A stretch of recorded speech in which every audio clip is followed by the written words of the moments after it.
Ora, muito boa tarde a todos. São 5 horas e nesta prática tradições britânicas de cumprir os horários, porque não acaba a horas, nada que começa a horas.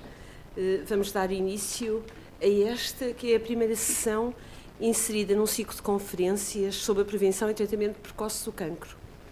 Esta primeira incide sobre cancro do estômago e reúne, para além de participantes portugueses, vários colegas brasileiros que nos dão o gosto de aqui estar hoje, na véspera de um congresso que está a ser organizado em Braga, com a participação da Universidade do Minho, com a participação dos colegas brasileiros e, portanto, da Universidade de São Paulo, do IPATIMUP e também do Hospital da Beneficência. Esta reunião vai decorrer em 2 dias e nós não podemos deixar de aproveitar a presença aqui de tantos colegas para fazermos o primeiro deste ciclo de conferências que foram organizados para celebrar o 25º aniversário do IPATIMUP. Motivo que aqui nos traz hoje, muitos de nós, com muita alegria pelo que aqui acontece.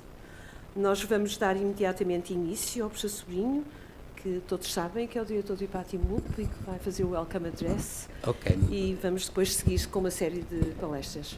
Muito boa tarde. I've already asked the Franco Roviello that he doesn't mind if I speak Portuguese.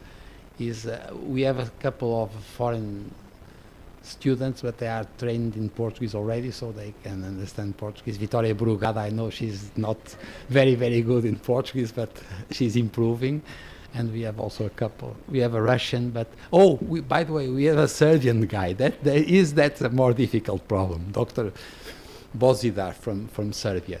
But I'll do it in Portuguese because it's so rare that we can speak Portuguese. A minha grande aspiração na vida, quando eu vou ao Brasil, é poder falar português, porque todos nós somos obrigados a falar sempre em inglês. E é extraordinário ter aqui 10 ou 12 dos melhores tipos do mundo. Tipo em português não é mal criado. Tipo em português de Portugal, tipo é uma personalidade. Nós temos 3 ou 4, 5, 6, 7, 8 pessoas dos diferentes campos da oncologia que são excepcionais e nós temos muito gosto em ter aproveitado esta oportunidade e, portanto, eu quero agradecer ao Ademar, quero agradecer a toda a comissão organizadora e, portanto, quero que se sintam muito bem. Sentem-se como em vossas casas. O IPATIMUP faz, de facto, 25 anos. Nós mudamos o logotipo, como veem, os que se lembravam, o logotipo era um logotipo muito fechado, está ali, o nosso antigo logotipo está ali por cima da Fátima, está ali. Agora não, nós já somos mais bolinhas e as bolinhas estão a ir em vários sítios porque estamos a fazer um instituto novo. As bolinhas têm tamanhos diferentes porque são as células malignas diferentes, são as populações diferentes e elas estão a caminhar, quer em direção à investigação, quer em direção aos pacientes, quer em direção ao I3S, que é o instituto que nós estamos a ajudar a construir aqui ao lado e que vão ver com alguma sorte, não vão ouvir. O nosso problema não é tanto ver, porque ele é muito bonito, o nosso problema é ouvi-lo, e quando se ouve é horrível. A última coisa é que é evidente que o estamos a convidar para o Porto de Honra e tivemos a sorte de arranjar um vintage de 1989 e, portanto, nós vamos festejar os 25 anos do IPATIMUP com um vintage de 25 anos. Muito obrigado por terem vindo. Fátima, it's yours, the word. Muito obrigada.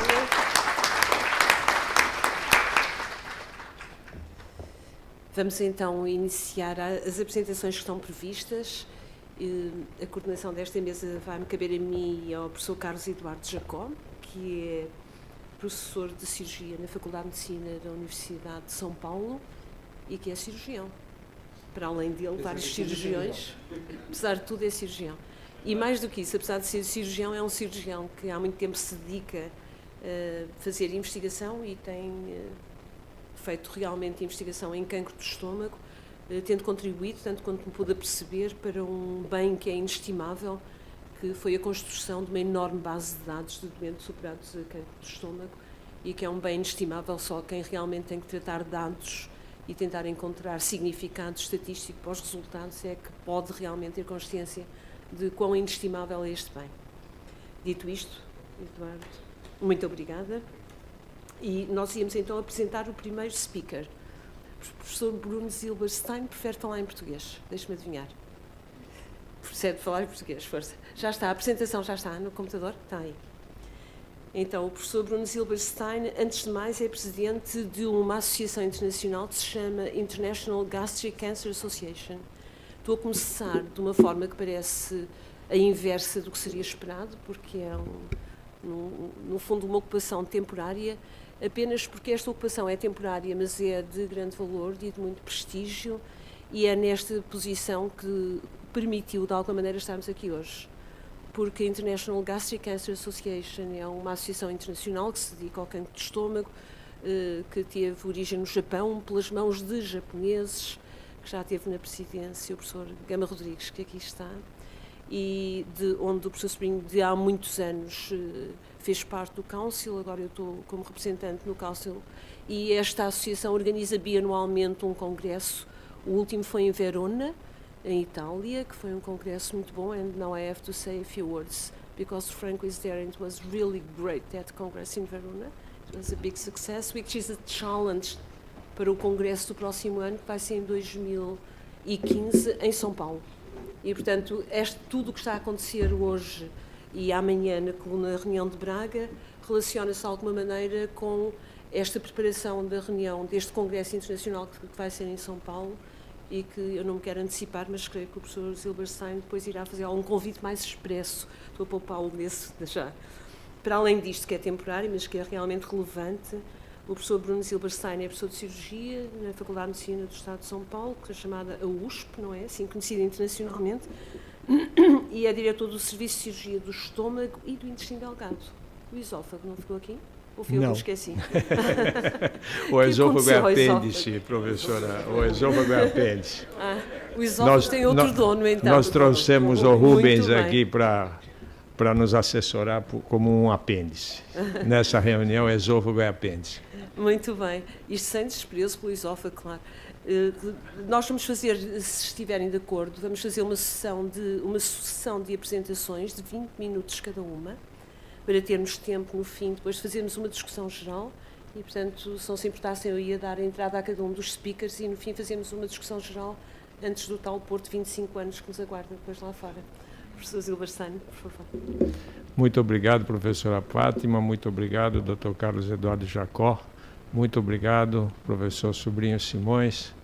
É uma satisfação muito grande nós termos concretizado este sonho, esta ideia, esta vontade de realizar um evento em Portugal, ao país ao qual estamos ligados por laços umbilicais. Devo dizer algumas palavras antes, professora. Fazem parte, o nosso serviço é um serviço muito específico dentro da Faculdade de Medicina, aonde existem subespecialidades, e essas subespecialidades, devido ao seu incentivo, permitiram o desenvolvimento da pesquisa em áreas muito bem específicas. Este serviço, do qual, neste momento, eu estou diretor, foi guinado, foi dirigido, foi organizado, foi implantado e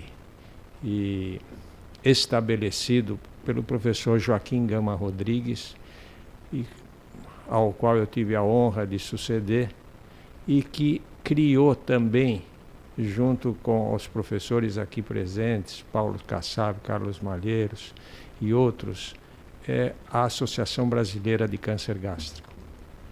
E a Associação Brasileira de Câncer Gástrico é uma pequena, gigante entidade que teve a honra de ser escolhida para sediar o próximo Congresso Mundial de Câncer Gástrico. E a professora Fátima Carneiro, aqui presente, votou a nosso favor. Meus agradecimentos pessoais.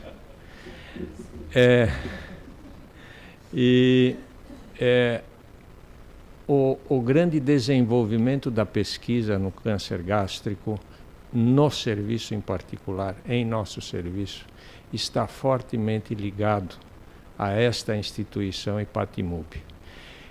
E esta a grande satisfação, e é por isso a minha necessidade de expressar-me no sentido de dizer que somos muito gratos em função da visita que fizemos há alguns anos atrás, junto com o professor Gama, que abriu esse caminho, e ao professor Sobrinho Simões, que nos abriu as portas da ciência em relação ao câncer gástrico, com o apoio da professora Fátima Carneiro.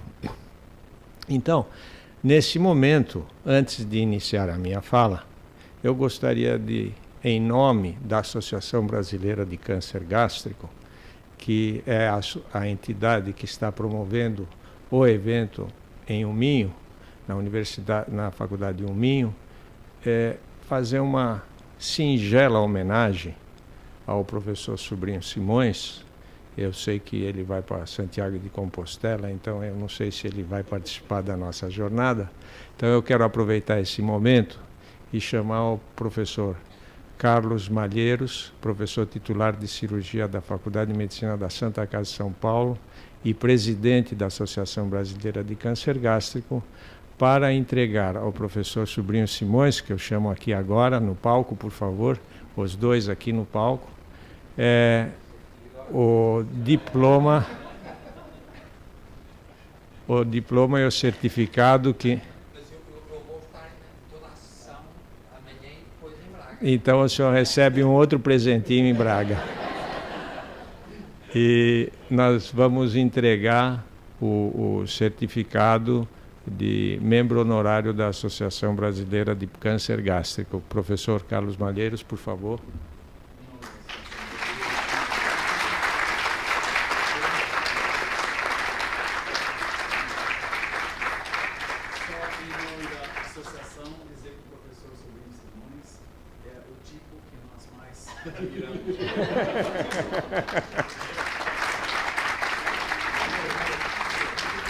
Muito obrigado. Foi uma surpresa muito agradável. Muito obrigado. I'm afraid now our friend from Serbia is totally lost. I mean, it has nothing to do. It was a tribute. It was a tribute to Professor Simões, who helped us so much to develop research in Brazil and mainly in our institution. I'll keep talking with the authorization of Professor Simões in Portuguese, and then if you have any doubt, I will be very pleased to translate you some aspects on what I am going to show you. Pelo que eu entendi do nosso encontro, na verdade haveria uma troca de experiências no sentido de estabelecer metas para um eventual desenvolvimento de pesquisas continuadas bilaterais. E dessa forma eu dividi com o professor Venâncio, que é o nosso professor titular de patologia da Faculdade de Medicina, esta apresentação, na qual, assim como o Dr. Eduardo Jacó, modestamente, como cirurgião, eu vou falar só o que os cirurgiões fazem. E ele, a seguir, vai aprofundar-se nos detalhes daquilo que nós chamamos de pesquisa evoluída. Só para os senhores saberem, esse é o campo da Faculdade de Medicina e da Universidade de São Paulo. A Faculdade de Medicina é este predinho aqui, que depois verão em detalhes, que fez 100 anos. Esse é o símbolo da Faculdade de Medicina, este é o símbolo do nosso departamento. E aqui temos o antigo Hospital das Clínicas, é o prédio central, este é o prédio dos ambulatórios, este é o Instituto de Cardiologia de Cirurgia Cardiotorácica, aqui o Instituto de Ortopedia, o prédio da administração, aqui a psiquiatria, Faculdade de Enfermagem e aqui o Instituto da Criança. É um complexo de mais ou menos 7.000 leitos, 6.000 médicos, 18.000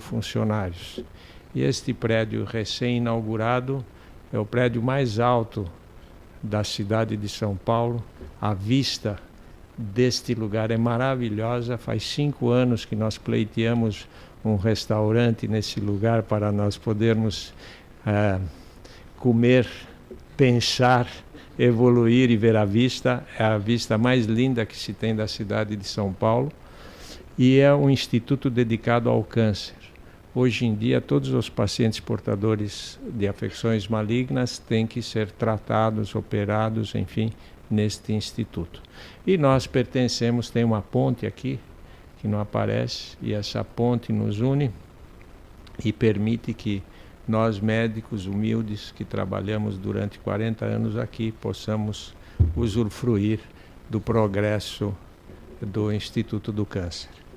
E a Faculdade de Medicina recentemente fez 100 anos, teve o restauro, e hoje em dia ela angaria, não há salas de aula, que também tem anfiteatros, mas, o doutor Venâncio que me corrija, 170 laboratórios de investigação clínica.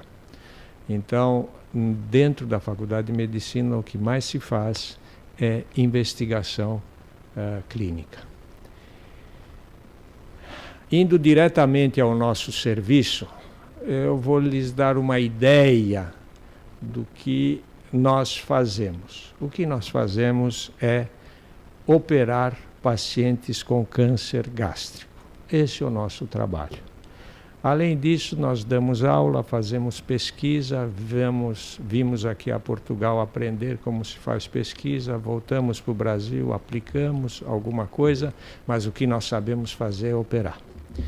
E operamos uma média de 150 pacientes por ano. Estes daqui, Professor Roviello, Professor Marelli, those are the patients that we operate.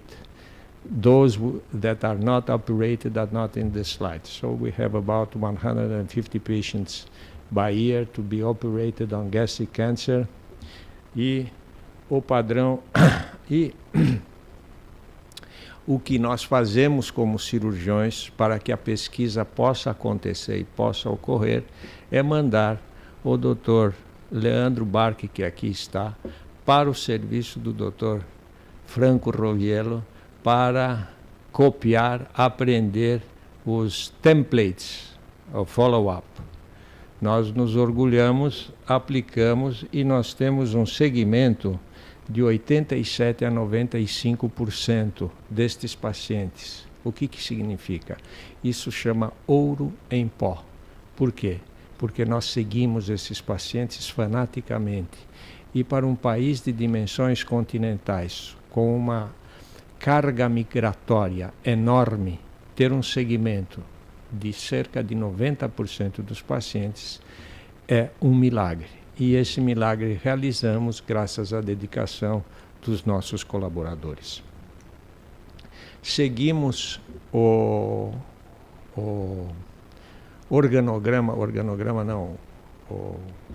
algoritmo, obrigado. O algoritmo da escola japonesa, aonde o padrão ouro para tratamento cirúrgico do câncer gástrico é a gastrectomia, acompanhada de linfadenectomia do tipo D2. E pela influência do grupo italiano, tenho que mencionar, por isso que Daniele, Franco, eu não vi o Paulo Morgani, ele vem? Sim? He's flying. Ok. Então, o De Giuli, que está aqui,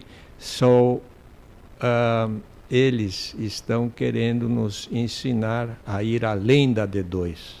E nós estamos tentando chegar além da D2. We are trying to believe, hardly believe, ok? Estas são as nossas curvas de sobrevida pelo estadiamento. Como podem ver, o óbvio ululante, quanto mais precoce o tumor, melhor a sobrevida.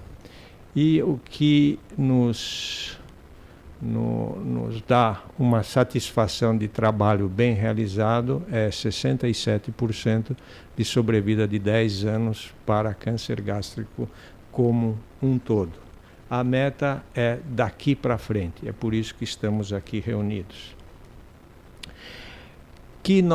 Quais são os estudos em andamento que nós, modestamente como cirurgiões, ousamos realizar junto às grandes inteligências clínicas que nos circundam.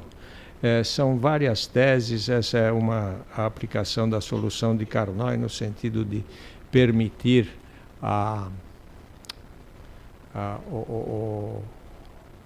identificação mais precisa de linfonodos, é uma tese em andamento, aqui são os objetivos, mas basicamente eu não vou, é a solução de Carnoy, e já temos praticamente o trabalho, é um trabalho prospectivo, o trabalho concluído, envolve pacientes de câncer gástrico e câncer do colo. Outro estudo é quimiohipertermia intraperitoneal, nós estamos engatinhando nisso, mas é para câncer gástrico. Nós sabemos das indicações para outros tipos de tumores malignos, mas o que nós estamos fazendo, também com a ajuda do grupo italiano, nós estamos trabalhando em quimiohipertermia de câncer gástrico.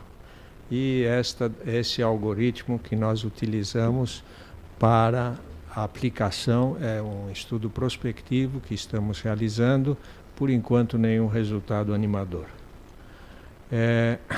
Também na área cirúrgica estamos trabalhando com métodos de tratamento cirúrgico paliativo e nós advogamos esse procedimento. Isto faz parte de uma tese de um colaborador nosso, onde nós fazemos a partição para tumores distais com derivação em Y de Roux ou AB2. Algumas partes desse estudo já foram publicados e esta é a casuística do estudo randomizado. Os pacientes são randomizados para saber qual tipo de procedimento cirúrgico é realizado. Finalmente, com a ajuda do Dr. Daniele Marelli e do Franco, nós estamos aplicando aquilo que eles já publicaram da previsão de recorrência de ressecção do câncer gástrico. Esta daqui é a tabela que nós copiamos dele. Ok, Daniele? That's right? Ok. E aqui é aquilo que eu quis transmitir aos senhores. Nós, modestamente cirurgiões, operamos e fazemos seriamente follow-up para que o professor Venâncio possa fazer todos os seus trabalhos de biologia molecular que ele possa imaginar. Só que quem segue os pacientes e quem pode lhes dar os dados somos nós. E é isso que fazemos. Aqui são 208 pacientes, também é um trabalho que o Dr. Leandro Barque, aqui presente, está realizando. São 208 pacientes seguidos pelo professor Jacó, e sobre os quais nós temos os dados de sobrevida, enfim, de evolução. E nós vamos aplicar nessa tabela para avaliarmos o score prognóstico e como é que nós podemos aplicar isso na prática clínica. O grupo italiano já mostrou a validade e nós estamos revalidando esse tipo de procedimento. E, finalmente, estamos avançando na área da videocirurgia do câncer gástrico, a aplicação da videocirurgia não mais para o câncer gástrico precoce, em sim para o câncer gástrico avançado. Nós estamos trabalhando nesta área com resultados incipientes bastante animadores e nos próximos meses nós iremos saltar para a cirurgia robótica, que, na minha modesta visão, eu acredito que pode acrescentar muito para o ensino da cirurgia, mais do que tudo para o ensino da cirurgia. Eu acredito que, com esta apresentação, lhes dei uma ideia do potencial do nosso serviço e deixo a criatividade ao Dr. Venâncio. Muito obrigado.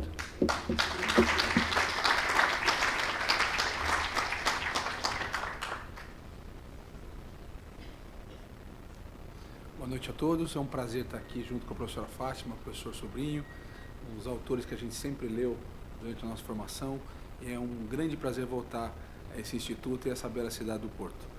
O próximo palestrante é o professor Franco Roviello. It's a pleasure to introduce Professor Roviello, a great friend of us in Brazil, and he'll talk about a view from Italy. Franco.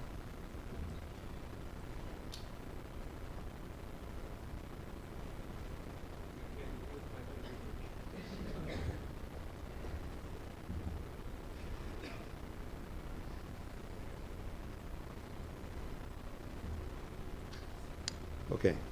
Boa tarde. Muito obrigado. Não falo português. Thank you for inviting me. This is a really great honor. Come back to IPATIMUP to see my personal Portuguese friends, and to see, of course, the Brazilian friends.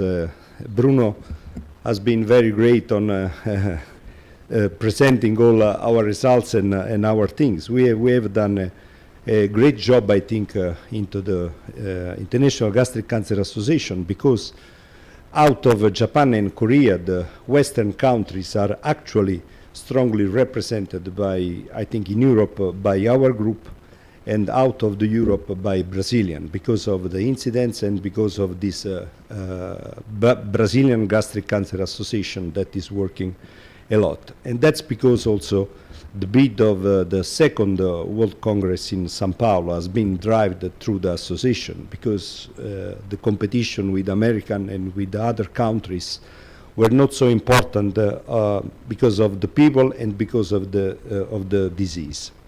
So I will just try to give some shot of our work. In Italy, it's very strange, because our area where we live in Tuscany, even if it's a very unpolluted area, the incidence of this disease is still very high. Generally, there is a decreasing in the incidence of gastric cancer in Italy that has been followed by not really a reduction in terms of mortality. We have increased and we have improved the diagnosis, the early diagnosis, but the disease has still a very bad prognosis, where the surgery plays the most important role. We know the pathway of pathogenesis of gastric cancer. There is, you know better than me, of course, in IPATIMUP especially, there is the pathway of environmental factor and the pathway of genetics that can justify the incidence of diffuse and intestinal gastric cancer. So what is the rule of H. pylori infection and what is the rule of E. cadherin are very well established, especially in this place.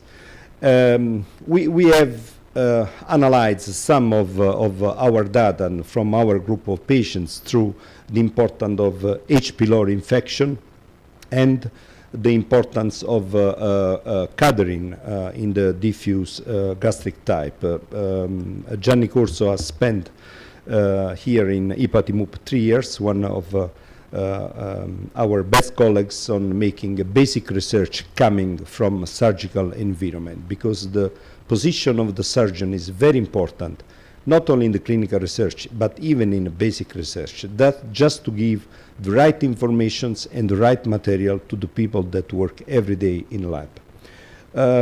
So recently, the Italian government has introduced an audit on gastric cancer. They have analyzed all the cases that are operated on our hospital, and the results are very bad.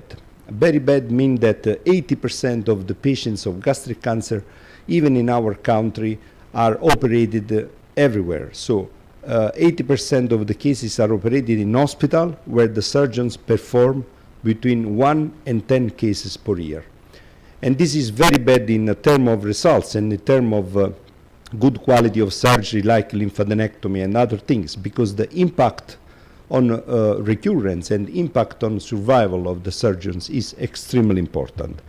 Our positions is between 50 and 100 cases per year. But the number of the cases for this disease is important, but it's very important to select the proper case and analyze the data. So this is our mission. So our volume has led us to be one of the lowest incidents in term of mortality of entire region and even in the country. We have only 1.9% of mortality even after very aggressive surgery. So we know the different option of the treatment of gastric cancer, from the endoscopic resection for the very small cancer that has been widely used in Japan and in Korea, but less used in our countries, I mean in Europe. The role of D2 and the role of D2 plus or previous D3, as Bruno has already pointed out, and which is the role of some treatment like chemohyperthermia in some selected cases, like the cases with positive cytologies or the case with the infiltration of the serosa, especially the diffuse histotype that try to spread into the peritoneal cavity. So in this case, maybe that IPEC can have some prevention in peritoneal recurrence. So we have established this Italian group of study of gastric cancer coming from a high-risk area with colleagues that have shared a Japanese experience. This is a group, of course, of friends and that have a completely share of clinical informations and the data of the patients to achieve a very good clinical research. So the main objective of the group are resumed in this list, where first of all is the standardization of surgical techniques, standardization of pathological classification, additional therapy and follow-up, the role of surgical endoscopy in pathological training, establish if it was possible or not, make clinical trials, and translational research. This is the most important point, especially for this institution. So for each center, there are some different figures of colleagues participating to the research, that is surgeon, pathologist, endoscopist, and recently medical oncologists and radiologists. We have developed about 28 research protocols that have been already concluded and published, and there are at least 20 protocols ongoing. We do at least 3 meetings a year, some separate meeting for each study committee, and 1 joint meeting in the afternoon. So the first step that has been the most difficult step is standardization of the surgery. So how we could manage that every surgeon or every group can have the same approach with the different patients. And so the introduction of Japanese type extended lymphadenectomy has been extremely important. We have been in Japan in the half of the 19, so 20 years ago. We have learned from Japanese how to do a very good lymphadenectomy. Actually, the Japanese, because of the screening program, they are going back. So now they are coming to us asking how to do lymphadenectomy, because they play with the small cancer. So the Japanese approach now is make a concentration of the difficult cases that in our Western countries is a routine approach. So the standardization of the surgery with the complete dissection and accurate dissection of those lymph node stations, including the para-aortic area, has led us to make some observation about the feasibility and the results of extended D2 dissection, and analyzing also the quality of gastric cancer in a very well specialized network, including the D3 dissection that Bruno was mentioning before, that in Japan has been abandoned because of the small size of their cancer. So has been one of the topics that we have analyzed. So first of all, the recording of location of each dissected node, as we have learned in Japan. So all the stations are separated directly in operating theater, directly by the surgeon. They are classified with in different box and sent to the pathology. Our pathologists at the beginning, they were a little complaint on that because they had a lot of work to do. But now they are very happy, and if we did not separate the lymph nodes, they call us, why you didn't send me the lymph nodes divided by box? So it's a very proud evolution of our collaboration, of course. So the second step included the standardization of pathological system and the involvement, of course, of the pathologist and the quality control of the surgical treatment. So a common sheet of recording the pathological information has been introduced in our group and spread through the participating center. And we have published in 2009 that as much as lymph nodes we remove, as better quality of the lymph node dissection we have. So it's not only for staging, but in such a way there is also an impact on recurrence and impact on survival. So the third step, very important, is a standard protocol follow-up and adoption of a common database. This is the most important things where all the data are recorded. I remember in Korea there was a Dutch colleague who was asking me why we are investing money and waste money on follow-up. Is because the disease is very bad, so when there is a recurrence, what we can do? Of course, but I just replayed, because we have to understand what is going on. So we do clinical investigation. That's because we lost a lot of time to record the information, the clinical informations of the patients, because this is our important rule, not only to operate, but even to understand what is going on for that patient. This is enough to justify our cost for patients during the follow-up. This follow-up has led us to build a very big database that is completely updated and recorded. We have all the map about the lymph nodes. Maybe some in this audience knows about our data and our materials. And further steps include the biological samples and serum bank that we have already, some studies on preoperative staging, national register, and this is the most important part. That is the website database. Website database, even for Brazilian colleagues, will be released in 1 month. So at that point, everyone can access the database and use the web to put in the data, to control his own data, and to share the data worldwide. The most important things that we will ask to this is the control of the quality of the data. When we will achieve that, it will be available for any kind of basic research coming from the clinic. So what we really mean about translational. So this approach, very rational and very accurate, has led us to participate to the EGCA TNM staging project. Daniele Marrelli was in San Francisco in January about the revision of the TNM system, because the new TNM is something that is going to reduce the value of the lymphadenectomy. And from this group has been developed some surgical trials and some other trials that are planned. We have randomization about neoadjuvant. We have accrued about 100 cases excluding the cardiac location, because the upper third location of the stomach, it's a different disease. In Portugal, like in Brazil, like in Italy, we have more distal gastric cancer instead than proximal. And the study published on the neoadjuvant, like Cunningham trial, French trial, they include a lot of proximal cardiac, including esophageal cancer. This is the schema. I skip this. Some other trials that includes the prophylactic cholecystectomy.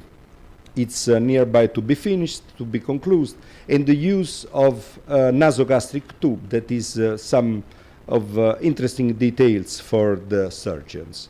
What we can do in these cases where the tumor is infiltrating the serosa, as the adjuvant approach, we can propose the IPEC, the case with the positive cytology, but even with the case with the negative cytology and serosal infiltration, we can offer something better for the patients with the chemo hyperthermia. And all the results has been summarized in this paper published in 2011 by Daniele Marrelli, where we have proved that our survival are the same of Japanese, and we have proved that in the 3 different periods our results are improved as much as improved our quality of our surgery. Just the last 3 slides for translational research. This is the most important place, I think, for our study and for our collaboration. We have collected the data of the patients, but we have also collected our tissue in a frozen tissue bank that we are sharing with Raquel Seruca and the other colleagues from IPATIMUP. We have published so many papers with this material, and we are so proud of that, and that will let us to apply and maybe get some funds from European community. This was a picture of a few years ago. I think it was a Porto meeting, maybe more than 12. Everyone looks much younger than now, of course, but still in excellent shape. So the conclusion is that our experience demonstrates the feasibility of a network of centers specialized in gastric cancer surgery, even in the West. The standardization of diagnostic and therapeutic approach is possible with the special efforts and periodical meetings. Important clinical implications are in high standard quality of surgery, critical analysis of results, development of new treatment protocols and multimodal approach. And the production of high-quality research protocols can pave the way to high-quality clinical trials. Thank you very much.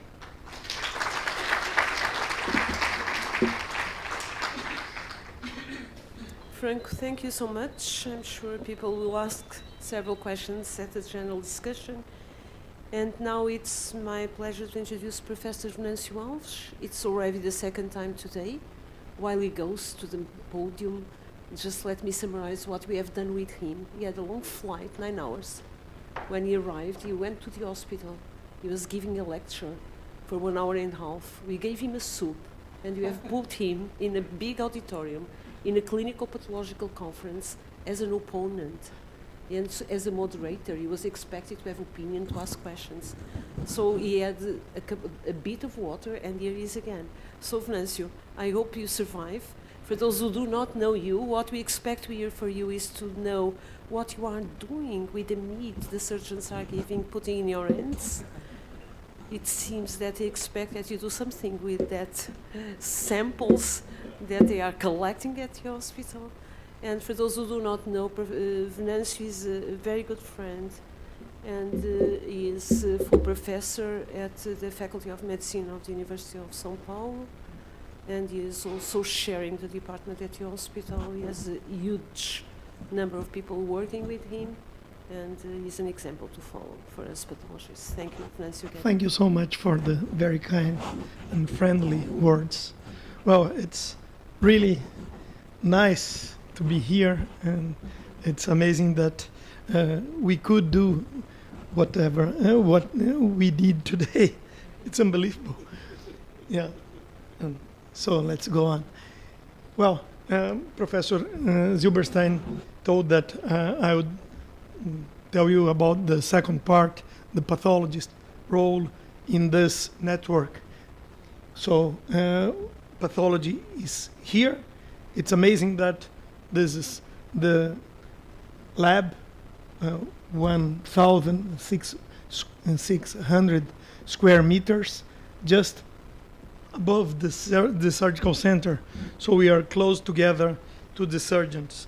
We have another lab at the medical school where our colleagues do the autopsies, but my job is doing the surgical pathology. So we have always been together with the surgeons, you know, most of them here, and our history is to be close to the surgeons, and we know that if we do so, we are in the right place, doing the right thing. So Carlos Eduardo Jacó, the president of this table, has always been working with the group and putting together all data. And at this paper, what we did under his control is putting together more than 1,000 cases that they operated on, and that our team did the surgical pathology. And while doing so, we forgot that the biology was moving, and we were not in the first initiatives of São Paulo State Agency for Research, and we missed this very, very important opportunity in the last decade of last millennium. And so we must acknowledge that at that time, the science in cancer in Brazil was performed by Maiana Zatz, Ricardo Brentani, and the pathologists Fernando Soares, José Vassalo. This is very important to acknowledge and to know that we are not alone on this surgery and this research in Brazil. Afterwards, in 2001, Professor Marco Zago, now the provost of our university, and Professor José Fernando Pérez invited us, although we haven't been in the front before. They invited us, and we entered in the second step, that is the clinical genomics, whatever does this mean, clinical genomics of cancer. And from then on, we have been together, and we tried to follow their proposal of the project that was aimed to identify altered gene expression in neoplasias that might be relevant for clinical behavior. So our questions remain, medical questions remain devoted to the patients, although now we adopt the molecular biology approach also. So all these people were working, and although my department at that time did not join perfectly us, I entered, and Professor Kiyoshiria in my university also entered, and Professor Marcelo Franco at the Federal University of São Paulo. We gathered the surgeons, and then we got prospectively collected frozen samples for all this group at that project. And in gastric carcinoma, led by Professor Gama Rodrigues, the team collected much more cases, many more cases than was expected, as did the people of Professor Angelita Gama with colon carcinoma, almost 3 times the expected number of samples, and also the team of Professor Ivan Ceconello in esophageal cancer. So upon doing this, we were fortunate enough to have this new building with new pathologists. And in this building, I was already chairman of the department, and then I could put things to work. And so now we have at the Cancer Institute the pathology inside the surgical center, not only close but inside, so as we receive all samples, even if the surgeon do not ask for frozen sections. We do receive and we do process the specimens fresh. The pathologists, Ana Carolina here, and the residents and the biologists work together, so we have much more sample collected prospectively, so we can dissect the samples and select whatever we should send to molecular biology.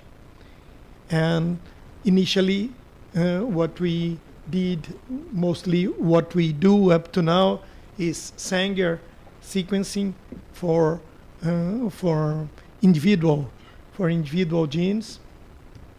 And with this, we have already published several papers, including in colorectal and in gastric samples.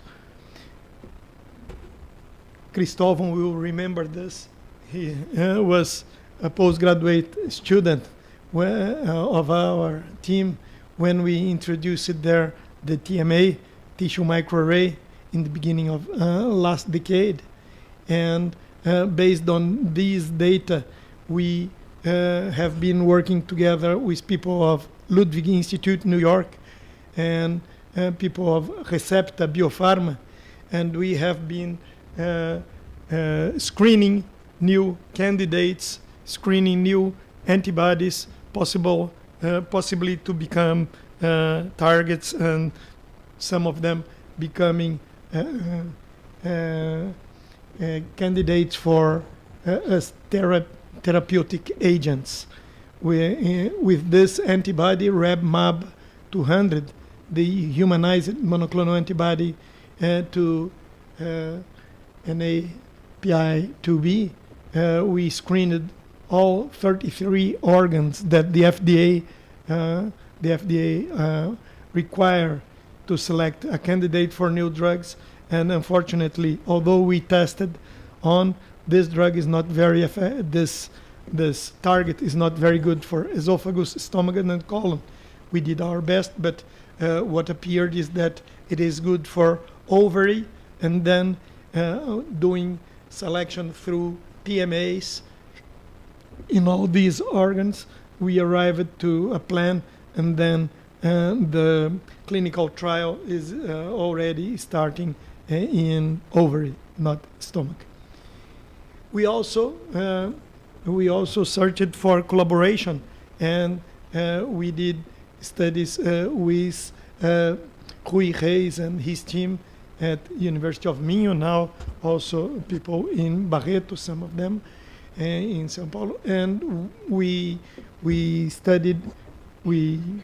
offered the clinical pathological data and the samples for the study of RAF kinase inhibitor protein, and this inhibitor of MAP kinase pathways in our 222 non-neoplastic gastric tissues and 152 primary tumors and 42 lymph node metastases, assessing for this expression. And what we saw is that the expression is much higher in normal or in inflamed gastric mucosa, losing progressively the expression towards the primary and to the metastasis.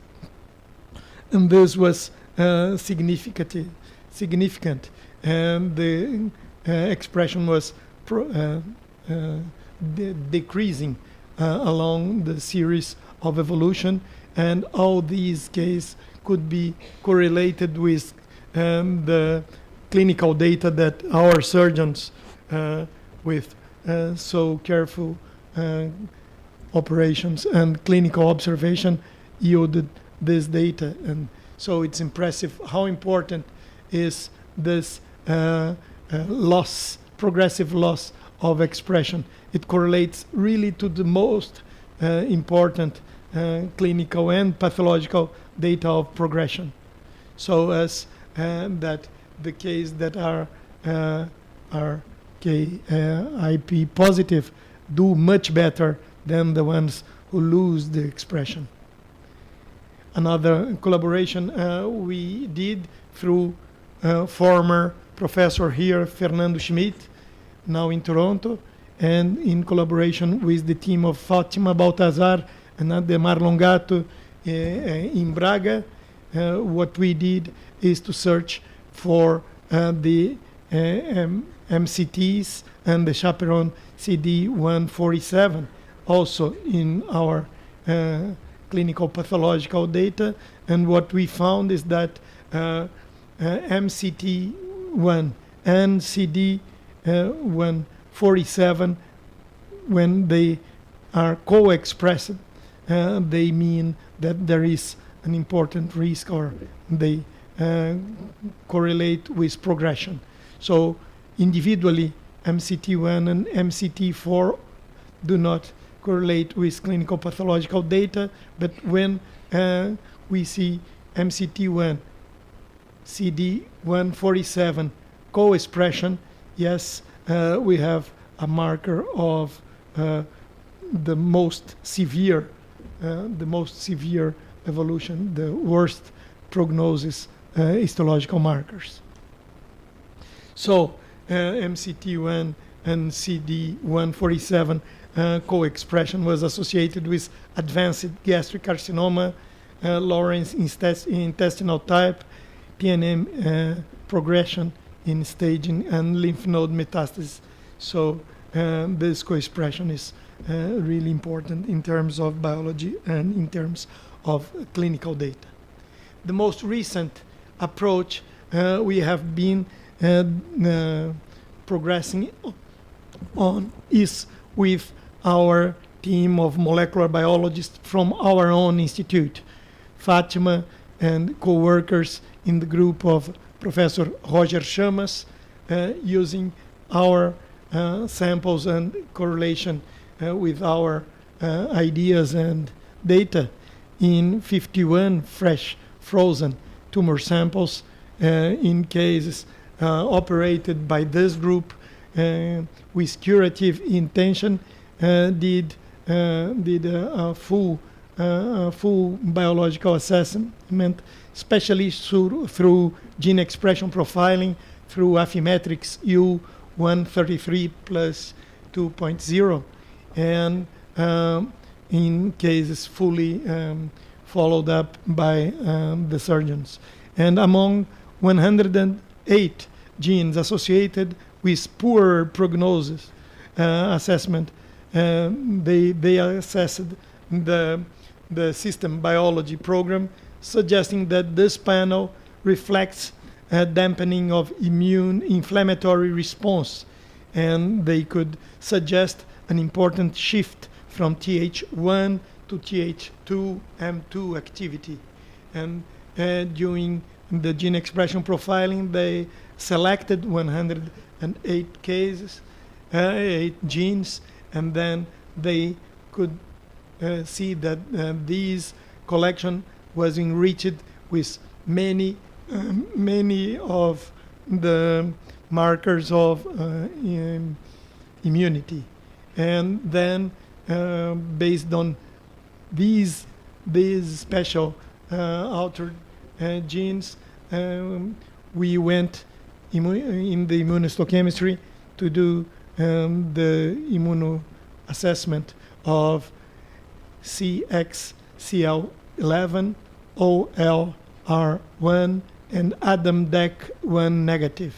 This antibody did not work in paraffin, but these two were very interesting, and our preliminary data is that they are expressed in lymphocytes and in macrophages. And we still do not have the complete data, but we can see mostly lymphocytes and macrophages expression and these markers, and in the cases where they are more expressed in genetical terms, we are trying to semi-quantitate the data immunohistochemistry. And so the panel of 3 genes that were identified as prognostic candidates may be further studied to better understand these immunomechanisms, particularly CXCL11 and, in genetical terms, the ADAM-DEC, which were validated in large and independent cohort by this group. So our panel of activities start with the patient. We try to be close to the surgeons in the surgical center. We try to do conventional histology and the best we can, and to keep the best samples we can, and then through collaboration with people of basic science, we try to integrate and to get data that will come back to the patients for better treatment. Thank you very much.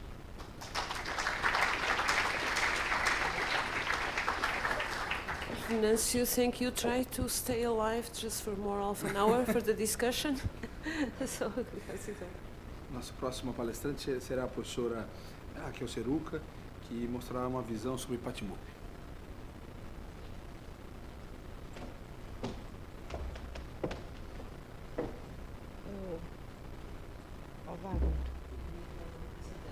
Yeah.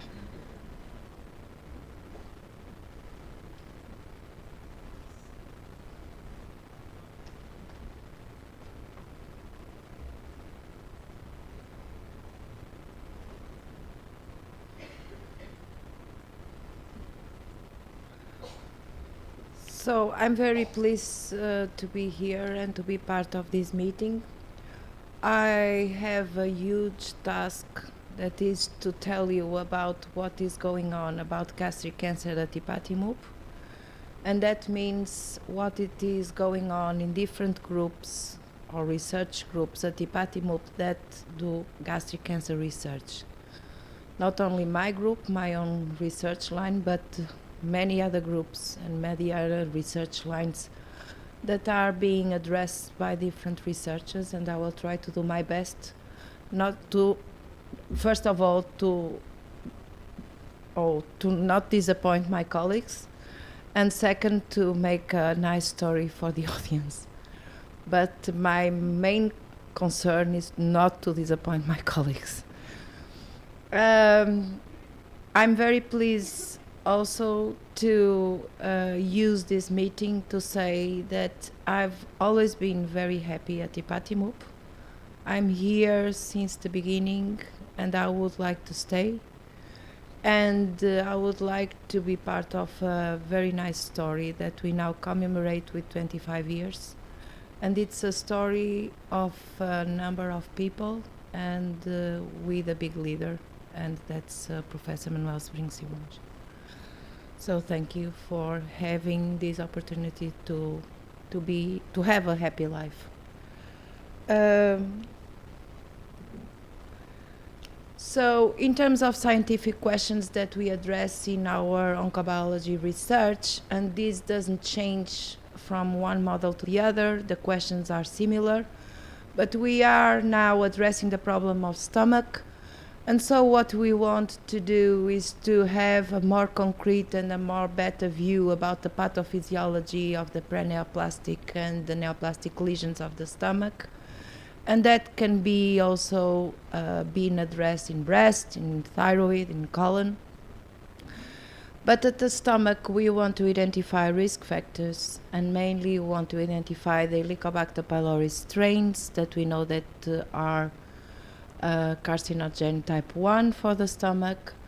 And we want to identify the molecular and cellular and tissue alterations that occur during gastric cancer progression at the different steps of carcinogenesis.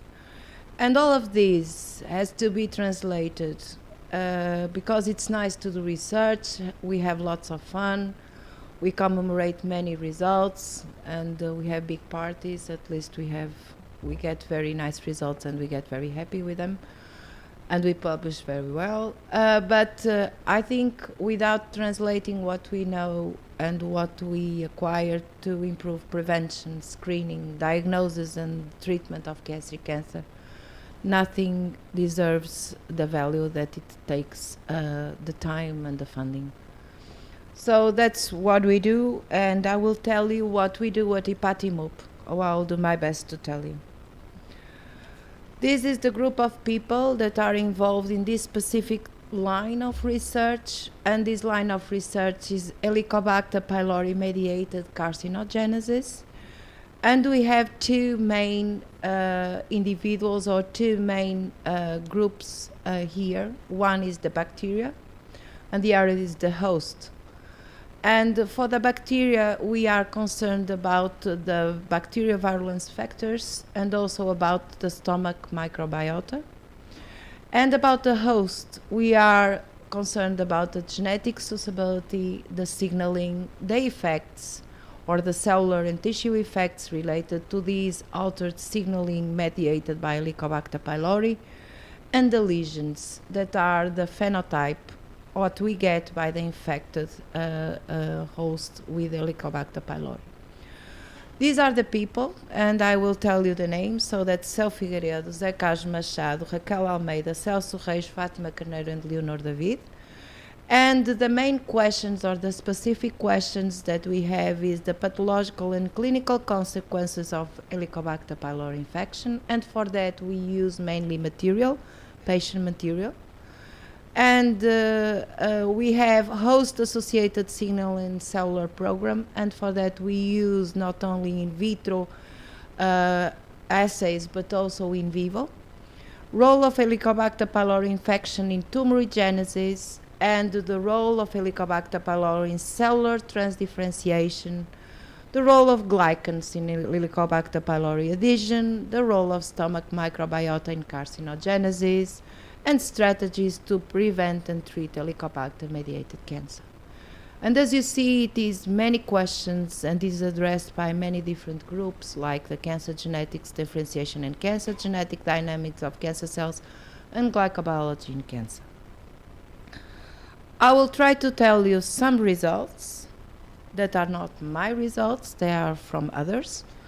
These results are from the group of Zé Carlos Machado and they are from Cecília Durães. And what they found was that genetic variants at the interleukin-1 gene region contribute to intestinal type gastric cancer susceptibility in European populations. So before, we knew that there were two main variants at this cluster region. That is, it was EL1RN and EL1 beta. And these are pro-inflammatory cytokines that increase the risk for gastric cancer. And now we identified another variant that is the one that is in blue. And it is associated to an increase also of gastric cancer. But more than that, we know now that in the EL1 gene region, there are haplotypes that are haplotypes of risk haplotypes for gastric cancer. And they are mainly particularly associated with intestinal type and not to the cardia localization. And as Franco said, it seems that it's clearly evident that cardia is another disease. About Helicobacter pylori strains, this is the work of Céu Figueiredo. And what she found was that Helicobacter pylori CAG-A and VAC-A genotypes are predictors of progression of gastric cancer paraneoplastic lesions, and this is a long-term follow-up. I don't have a pointer, or do I? So what she found out was these regions, also these are progressive lesions. And when you compare the strains, for example, VAC-A S1 to VAC-A S2, in fact, the percentage of cases that progress are mainly of the VAC-A S1. And this goes also for VAC-A M1, for CAG-A positive strains, and also for CAG-A VAC-A S1 M1. So whenever you are in the presence of a particular strain of Helicobacter pylori, you have to introduce here a factor that is maybe these strains, they are involved with the progression of the disease. Another part is why Helicobacter is a carcinogenic event in the stomach. So me and Céu Figueiredo, we have been involved to try to understand how Helicobacter may induce a mutagenic program in the epithelium. And what we saw was that, in fact, Helicobacter virulence factors may alter genome and DNA repair systems. So we have studied the mitochondrial DNA, and that is in collaboration with a group of Paula Soares, mainly with Valdemar Máximo. And we have verified that Helicobacter induces an increase of mutation rate of the mitochondrial DNA. And also there is a modification of the efficiency of the mismatch repair system. And so Helicobacter decreases this efficiency in the mismatch repair system. So we address this problem in many different ways. And we verified that Helicobacter pylori infection decreases mismatch repair system, but also base excision repair, leading to a mutator phenotype that can follow two pathways, or enter the cells, they enter apoptosis, or in another way, they enter a survival program, and then this survival program related to an increased mutation rate leads to gastric cancer.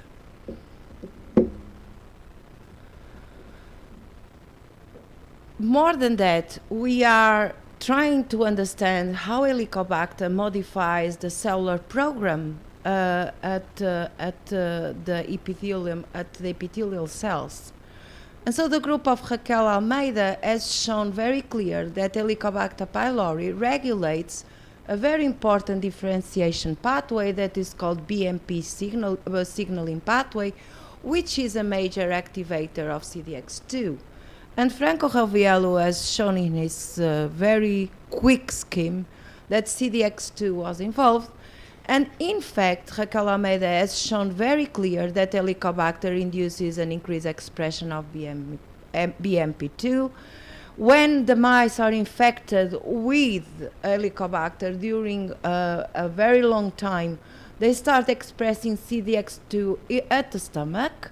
And also there is a correlation and a colocalization of target proteins of the BMP pathway as SMAD1, 5, and 8 together with CDX2. So in fact, Helicobacter regulates the CDX2 expression by an activation of the BMP pathway by overexpressing SMAD1, 5, and 8, and leading to overexpression of CDX2 at the epithelial cells. Another interesting point was that this BMP pathway not only overexpresses a transcription factor that is very important for the differentiation, but also inhibits another transcription factor that affects gastric differentiation within the stomach. So in fact, what Raquel Almeida saw was that the BMP pathway, whenever it is activated, it leads to a decreased expression of SOX2 and SOX2, and this SOX2 that is a marker of gastric differentiation, because here you see,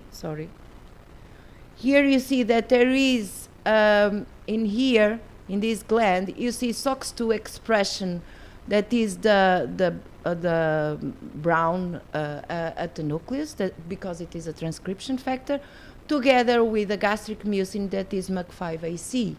So this is a marker of gastric differentiation. But when you lose SOX2 because you have a BMP pathway that is activated, then you have loss of SOX2 and you lose gastric differentiation.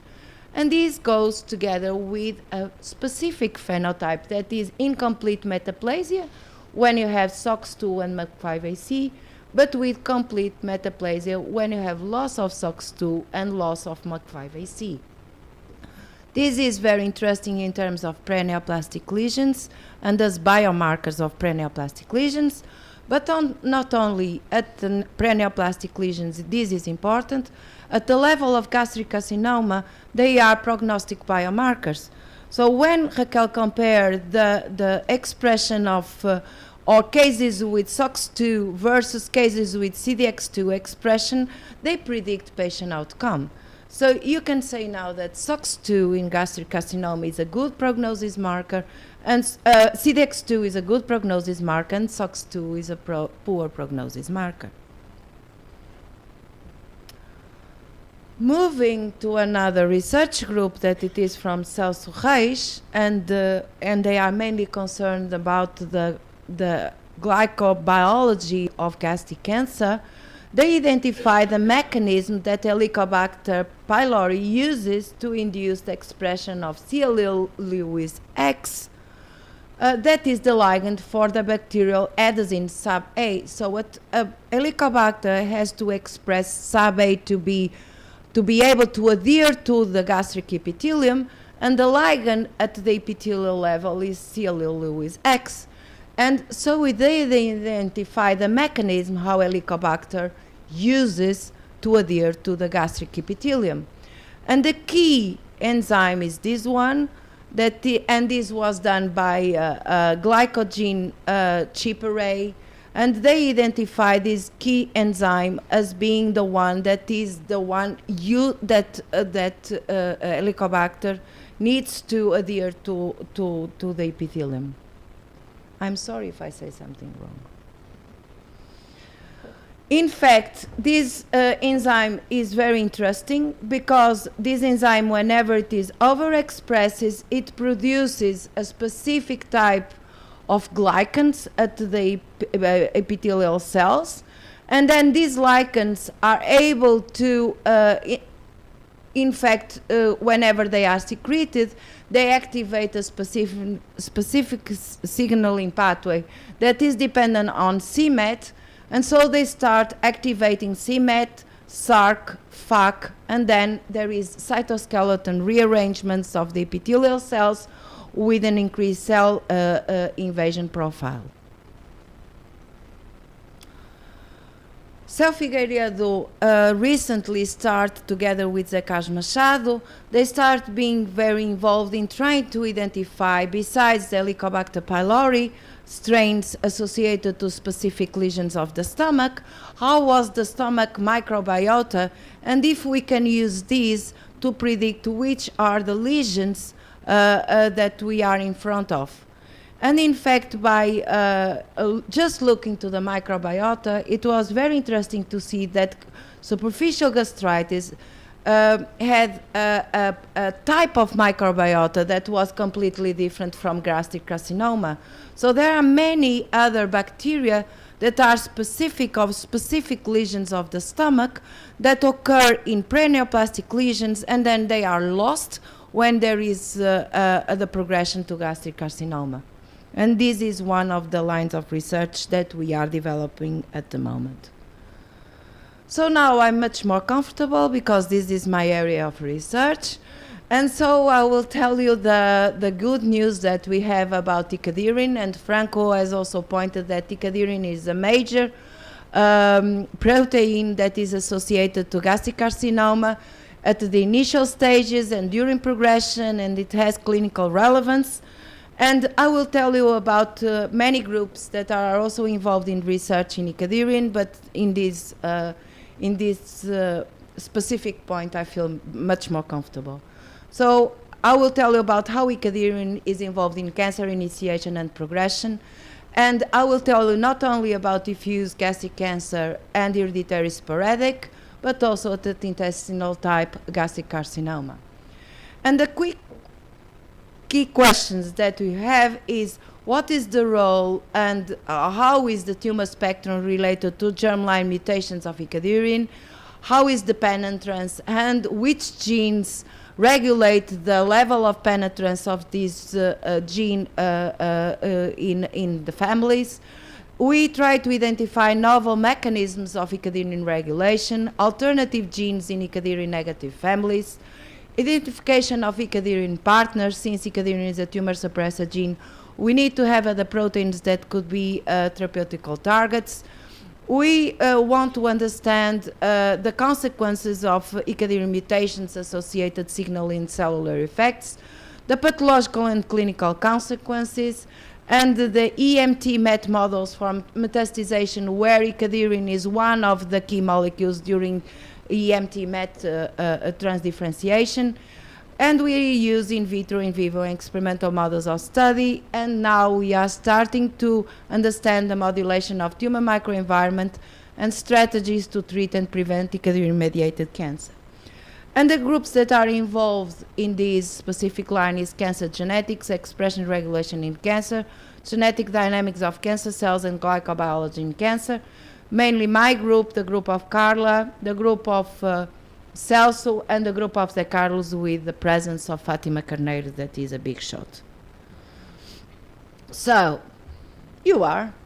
So, what we want to understand, and this is the work of Carla's group, and we want to unravel novel molecular mechanisms impairing CDH1 in gastric cancer, and which are the associated clinical aspects.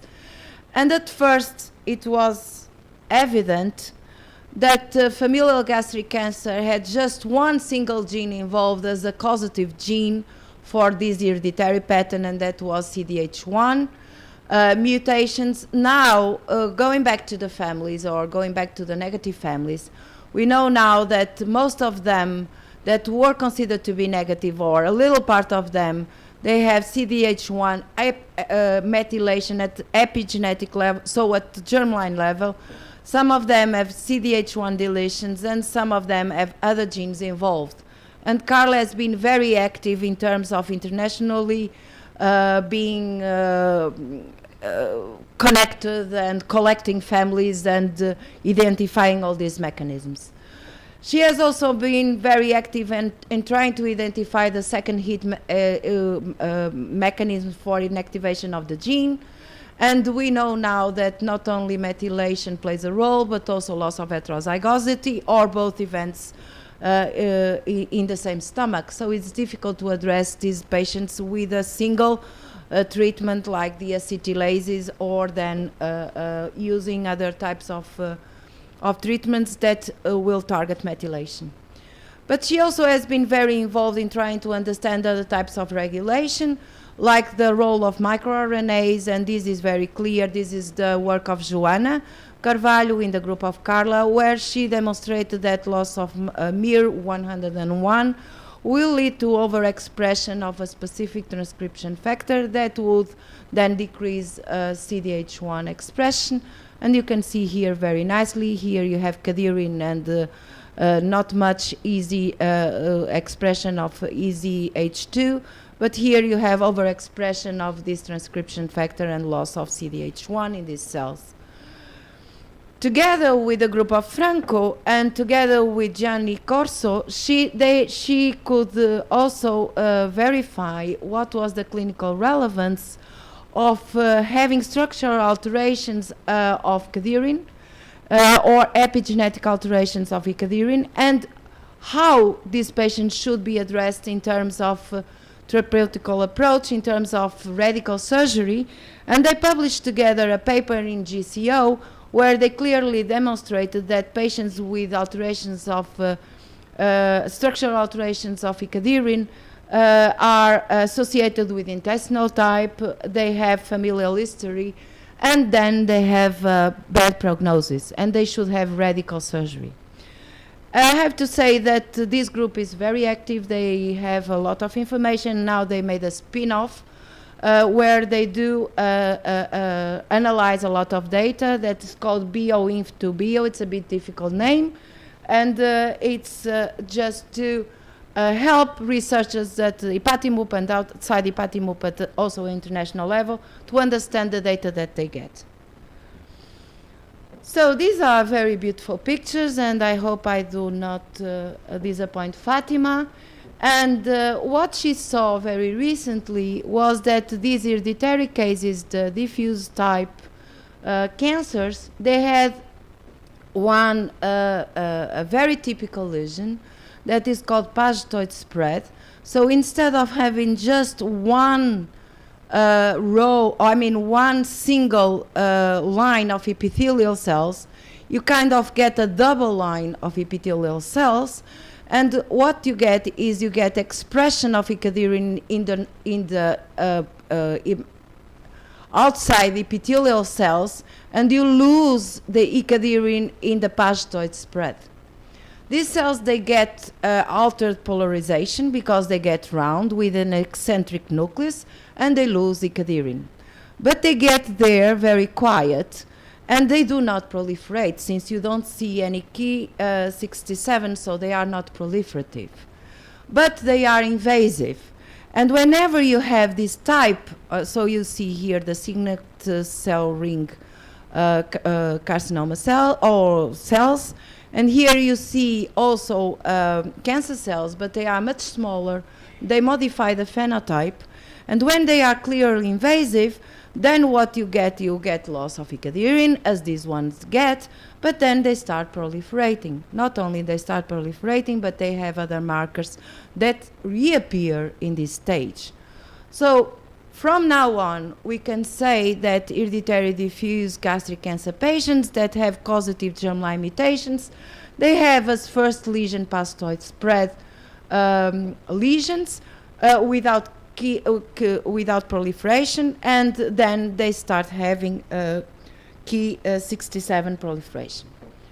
We also develop assays to study cadherin missense mutations. We are the international reference center that concentrates on the germline missense mutations at worldwide level.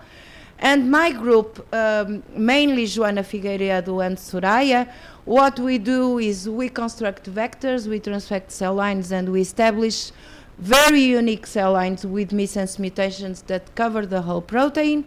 And we do functional analysis of these missense mutations, not only classical like aggregation, invasion, and in silico, but also we are together with engineers trying to develop new assays to be able to establish new tools for addressing the pathogenic role of this missense mutation, like the internuclear and radial expression profiles. And from these virtual cells, you can see very clear that this is a wild-type expression, and probably these are relevant mutants because they modify the pattern of expression of icadherin. We also are interested to understand which are the targets of icadherin, and for that we use classical signaling pathways and biochemical pathways, and we have identified some proteins that are upregulated and some are downregulated. And we use, this is mainly from Joana Caldeira and from Joana Figueiredo. We use model systems like Drosophila to understand what's happening. And here you have a wing of a Drosophila expressing icadherin. Part of the wing does not express. It expresses MMPs, and at the border of the invasion it expresses laminin. We postulated the hypothesis that is whenever there is silence of icadherin, there is modification of the morphology of the cell, ectopic expression of laminin. This is very important for the cell matrix adhesion. Then there is overexpression of metalloproteinases.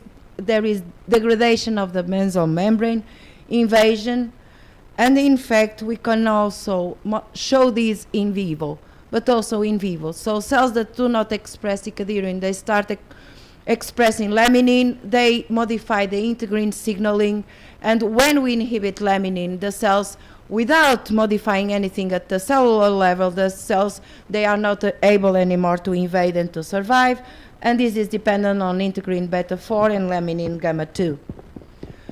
And I have to show you this because this is really nice that Marta Teixeira Pinto that has put forward a spin-off company where she used CAM systems, and what we found out was whenever we don't have icadherin, there is increased expression of laminin, and Fátima Carneiro has shown that these, for example, that when they lose icadherin, they start expressing SARC.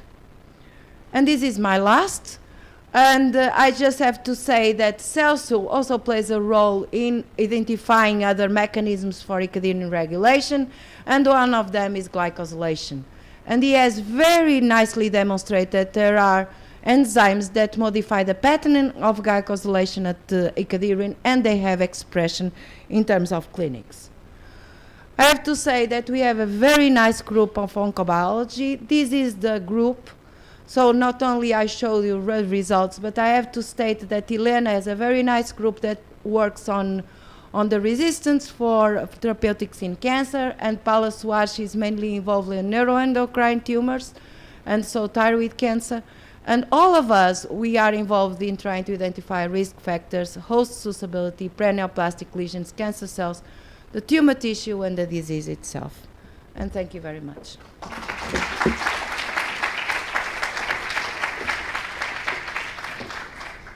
It's really demanding voicing the others' results, Raquel. They do not seem to be deceived. So now it's the last presentation, and we are very happy to welcome Nuno Arantes de Oliveira. You will represent now the practical aspect of research, apply it to something that can be useful to the patients. So this is something about translation, about innovation, and Nuno is now responsible by a subcluster on gastric cancer in the health cluster Portugal, and that's what he's going to tell us about. Thank you so much, Nuno, for having accepted to give us a different view in this field. Boa tarde a todos. Hello, everybody. Thank you very much to the organizers, Professor Sobrinho Simões and Professor Fátima Carneiro. My name is Nuno Oliveira. I'm here representing Health Cluster Portugal. And I should begin by saying that I'm obviously the outsider here. I will not be showing you data. I will not be showing you a scientific presentation. And contrary to the name of this session, I will not be talking about advances in gastric cancer. But I will try to tell you about how gastric cancer and research in gastric cancer can help a country or a region advance in scientific and even in economic terms. So I regret that I won't be contributing to enhance your scientific or clinical knowledge, but hopefully I will show you how the knowledge, the competence, the hard work that many of you here perform every day can contribute to make a country, in this case Portugal, become more competitive. So, first of all, let me tell you a little bit about Health Cluster Portugal. And I'm not the best person to do this. The director of HCP is present here, so I won't get into much detail, but I want to tell you the essential, which is that Health Cluster Portugal is a large association of entities related to health, including hospitals, universities, all the most renowned R&D centers in Portugal, with generally the aim of boosting competitiveness and innovation in health, in healthcare. Okay? Professor Sobrinho Simões is a member of the board of HCP, and it generally is clearly one of the most important associations in the healthcare area in Portugal. Now, HCP has decided to launch a limited number of what we call specialty clusters or subcluster of HCP. And what is then a subcluster or a specialty cluster? Specialty cluster is a group of Portuguese entities with the aim of making Portugal more competitive in a specific market niche. And I say market in a very broad sense. So many of you may realize, or maybe not, those of you who are not Portuguese, that sometimes we find ourselves saying, well, Portugal has very good doctors, or Portugal has very good scientists, and Portugal has a pretty reasonable healthcare system, for example. And that's all true. But actually, we find that that does not help Portugal distinguish itself internationally, become more competitive, and be identified and recognized as a hub of excellence many times. So the purpose of this idea of specialty clusters is to allow us in a few years to say, Portugal is the best, or is among the best in the world in this or that specific niche, specific area. That's the general aim. Okay, so what are the main features of these clusters we are trying to build? Well, first of all, they have to be what we call translational. These niches have to involve R&D centers, such as IPATIMUP, for example, healthcare units, hospitals, clinics, and companies. This is because we want to connect research to patients and to the development of new products, new services that will actually help the patients and create economic value besides, of course, human, social, medical value. Second, these are supposed to be national initiatives, not regional, but national, with an international impact. That is, we want, as I said, to place Portugal, to put Portugal in the global map in specific areas. Oriented towards the market, of course, create new products, new solutions that actually have also economic value, as I mentioned. And very importantly, we want these clusters to be focused on very specific niches. And this is where gastric cancer comes along, but I'll come to that in a moment. So we believe that in order to make Portugal competitive, we have to make it competitive in very specific areas and not compete in all of them, which is to some extent what has happened historically in many areas. Lastly, these clusters have to be materialized, have to become real through actual projects. not purely research projects, but projects that involve research. And I will also mention that more specifically in a moment. So to cut a long story short, we have decided from the beginning, almost the beginning, that one of the areas where it was worth forming a cluster was cancer. So one of the subclusters which we're working on is the oncology cluster. And one of the first steps that were taken was to gather a group of prominent clinicians, scientists, and even entrepreneurs that would be the central nucleus of this initiative. And again, for those of you who come from larger countries, this may not be very apparent, but one historical problem we have in Portugal, and also in other countries, but in Portugal certainly, is that although the country is small, people are scattered, they're fragmented, there's not as much collaboration as you could expect. So there's a lot of good, very good initiatives, but there's a lack of critical mass because people don't tend to join efforts for a number of historical and even cultural reasons.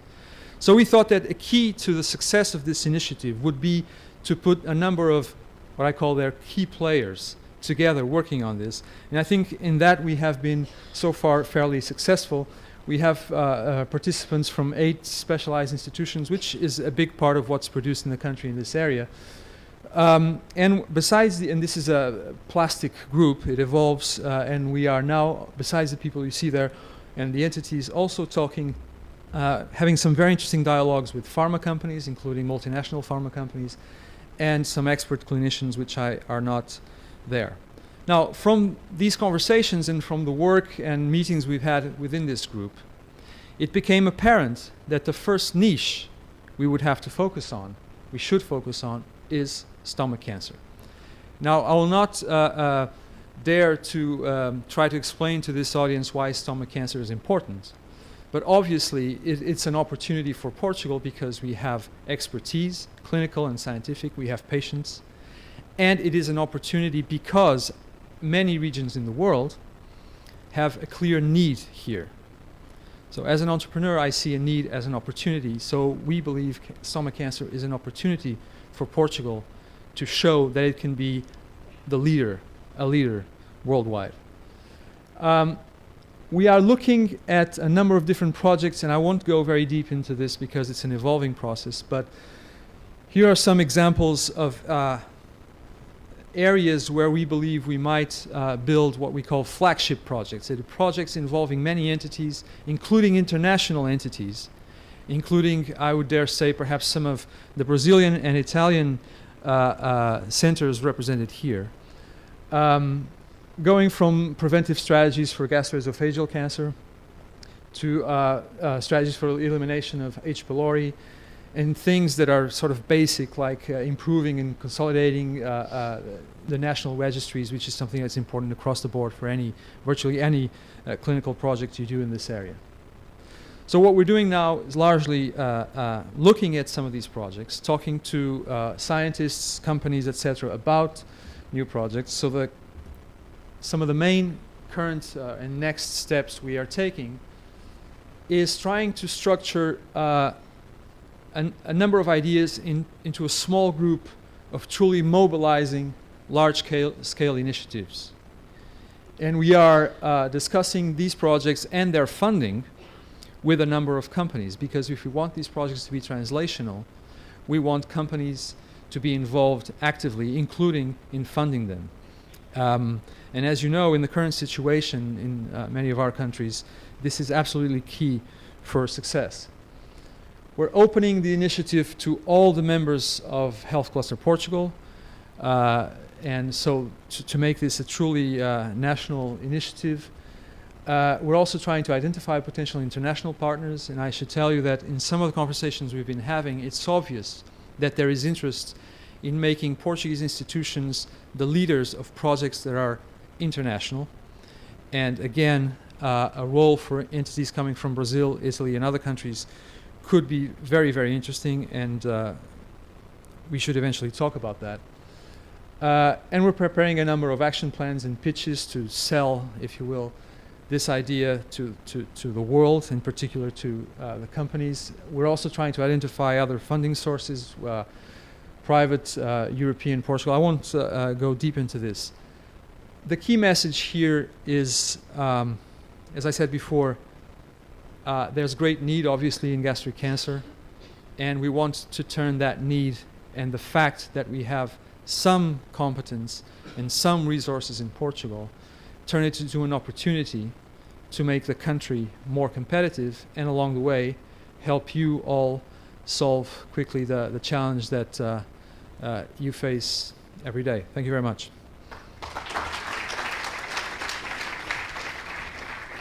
Thank you, Nuno, and we managed. We are 2 minutes in advance, which is very good. Discussion is open. We hope to be interactive because there are many questions several people would like to ask, I'm sure. Raquel, I already answered to your question. They look very happy with the presentation. You don't need to ask. So, they were very good, but no questions were left. Professor Zilberstein, I guess you want to ask something. Is there a microphone? Maybe that is what is missing. While we look for the microphone, who is up there? Nobody with a microphone? I can bring this to you.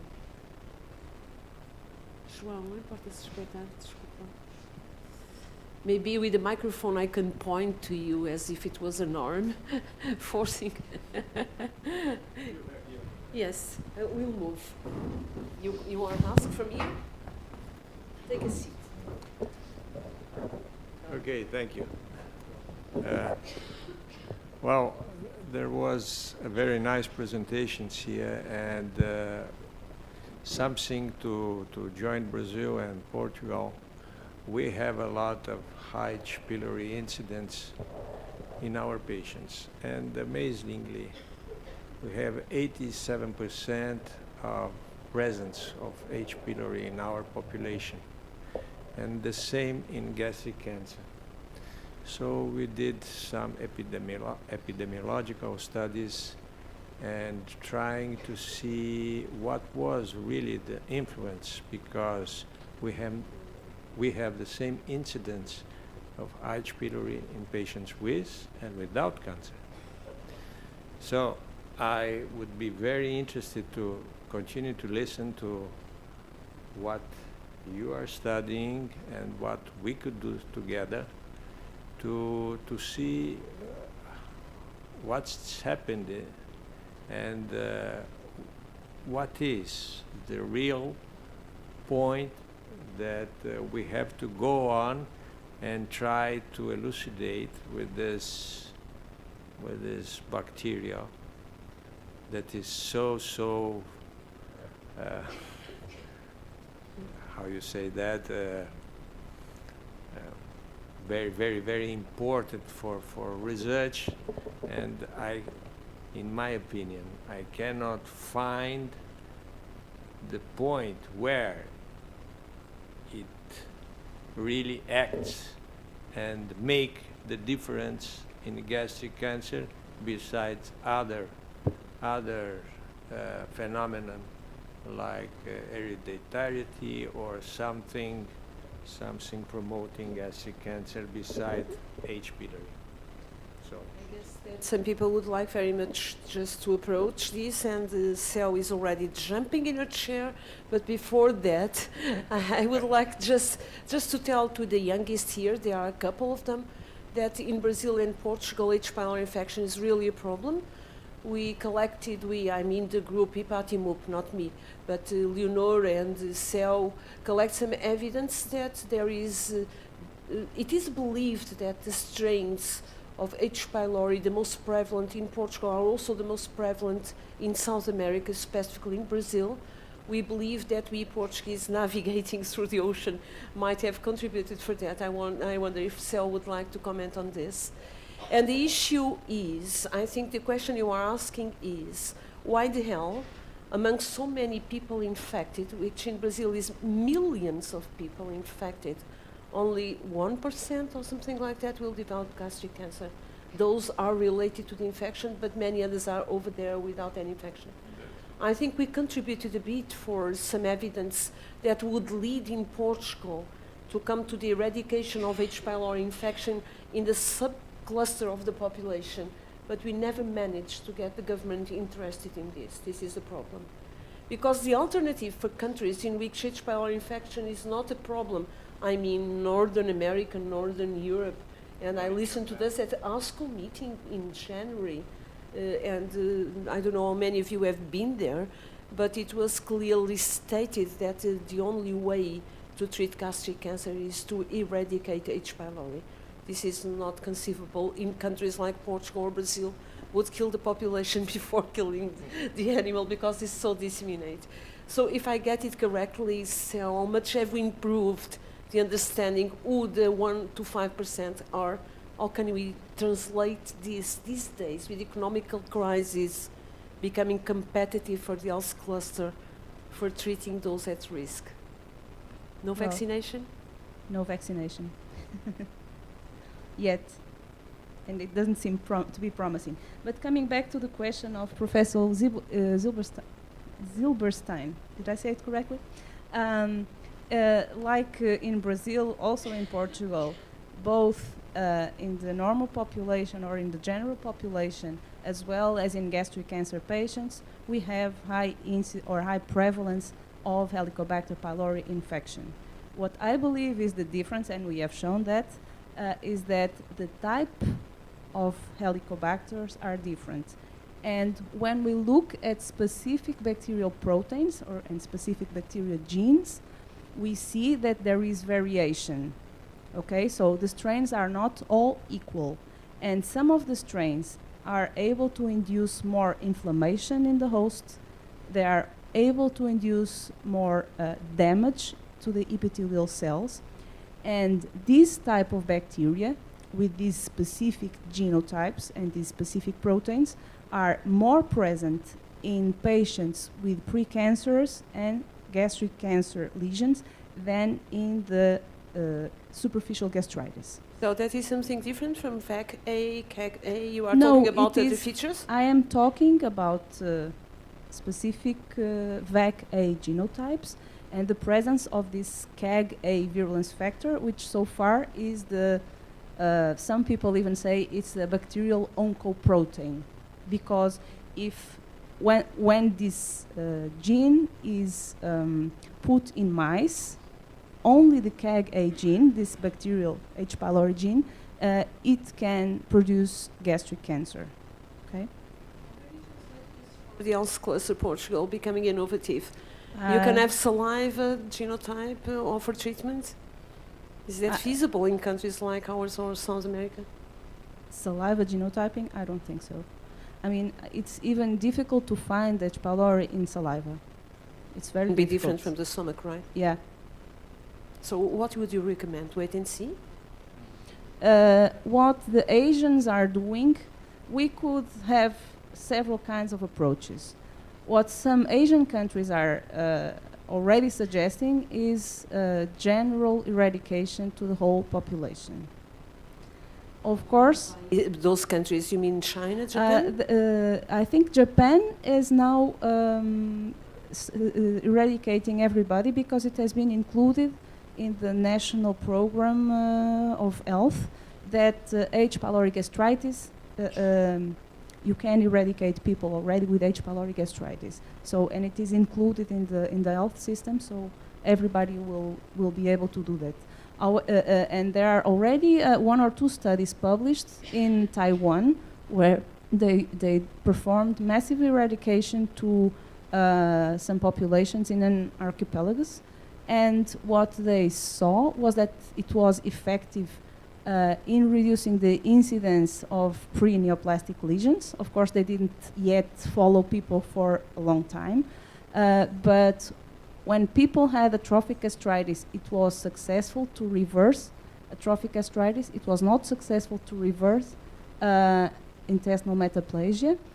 But one of the main consequences they saw was an increase in reflux esophagitis. So that can be a problem. And the so other you thing cannot anticipate the changes in microbiota, right? What do you mean? I mean the bacteria in the stomach, what you are interested now. Yeah, that's all hypothetical. But you would recommend that if I was the Minister of Health, which will never happen. But if I would ask you in high prevalence in countries with high prevalence of H. pylori infection, we should be careful because also we should think that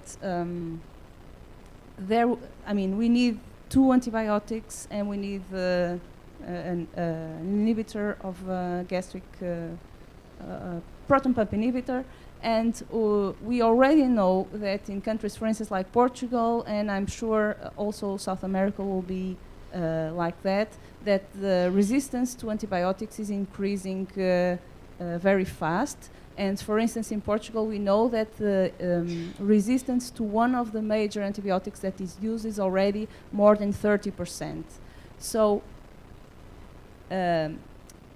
introducing massive eradication to the population just like that will probably lead to an increase in resistance very drastic.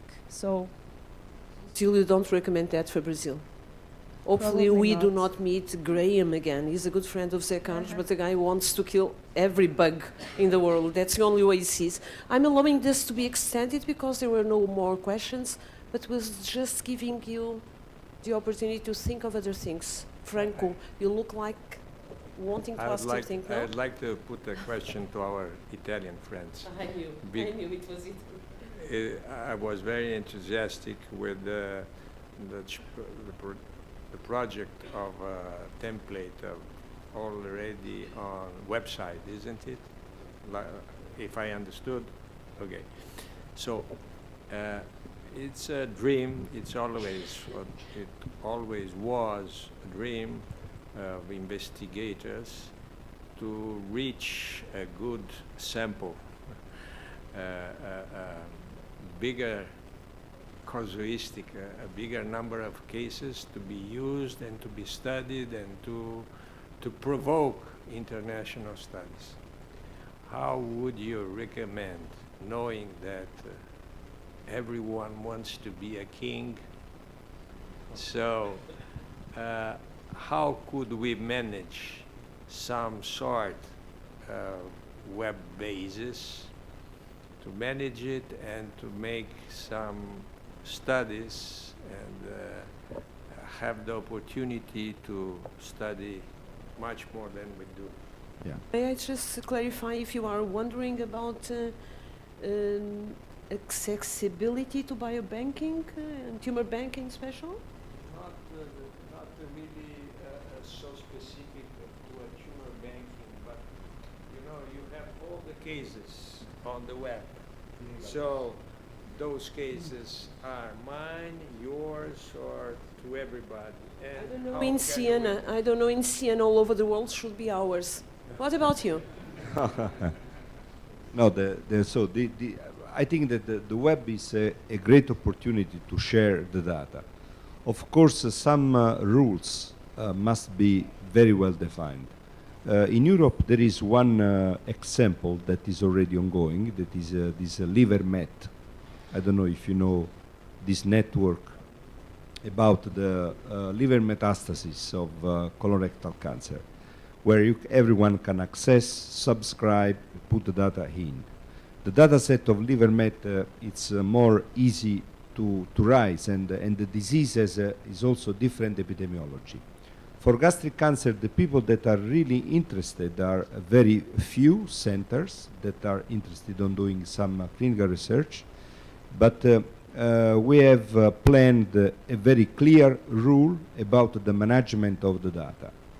That means that if you access and if you use our website, you will be the owner of your data, and nobody can see your data. Only you are able to manage that. There is only one data manager that can access the entire database, okay?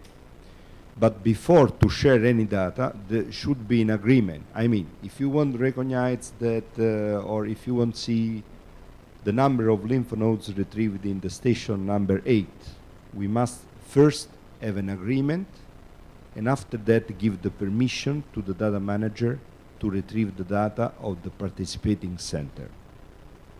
Okay, so the share of the data is very important, but must be very clear and very democratic, just to avoid that someone can abuse the system. But I think, well, we think it's a great project. And everyone can use, of course, like But a continent for as Brazil, everyone can access and put the data in. And Franco, is that an Italian network? A Siena network? no, but we will put online so everyone can use it. But it's based on your institution. Uh, Is there a network of tumor banks in it's in Italy? internet, so But it's based on your institution, right? we have used our template and our knowledges Yeah. from the past about Yeah. which data we should You input.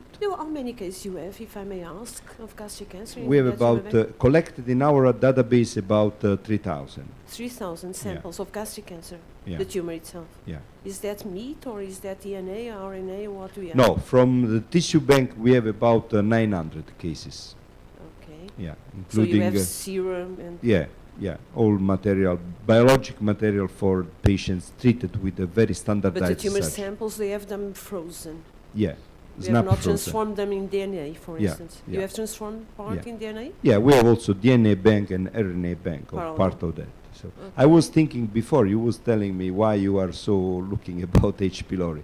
Because we have done one interesting study Daniela has published on cancer, where we have analyzed what happens in a group of patients with a very well standardized surgery. We have excluded the very advanced cases and the very early cases, okay? So only the intermediate stage where the outcome is strongly influenced by surgery. And we have seen that infection of H. pylori can have some protection in the term of survival. So I mean, the group with infection had a better outcome. That is a little controversial with the discussion that we were having before about the eradication of the H. pylori infection. But the eradication is to prevent cancer, is not to, no, get, yes. to give better prognosis. No, of course, but So anything from your side regarding infection and prognosis? If I get gastric cancer, should I get H. pylori infection? That is the question. If I had not before.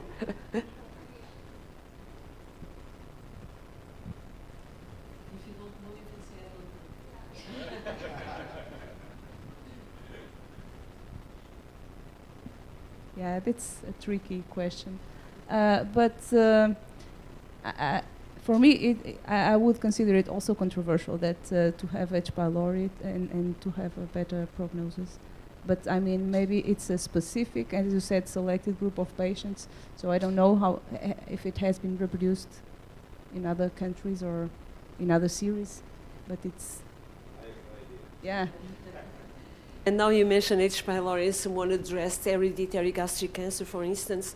You know, Frank, because you have been in the consortium for long, but gastric cancer developing in the setting of E. cadherin germline mutations, most case report in the literature developed in stomachs that look most normal. The exceptions are, I don't know, cases from Brazil, we have seen only one family that is published, but we have not seen many samples. But from Portugal, and Dr. Wen is there, is a pathologist who is maybe the most experienced in having a look at those tiny single cells that on him sees. And it gets really difficult because there is a lot of inflammation. Dr. Wen screened 3 prophylactic hysterectomies very recently, and actually, without his eyes, I think that I would report them as negative, and they were not. And we don't know in this specific case, is not related to H. pylori at this stage, might have been. And the case in these patients in Portugal, these last 3 prophylactic hysterectomies, there is a lot of inflammation. And it's a nightmare for searching for the tiny lesions. We have no idea how much it will influence 2 things. One is localization, because in New Zealand the cancer develops at the antrum corpus transition, and the other is speed of development or whatever. We have no idea. But Dr. Wen, you do not know, but it was a big fight with the pathologists in Nijmegen because we had described that there was inflammation. They were claiming that is not true. I've not seen any type of inflammation, not even lymphocytic gastritis. You are crazy. But you may tell me what your experience was. He doesn't want to tell about this because the poor one has 200 slides on his table.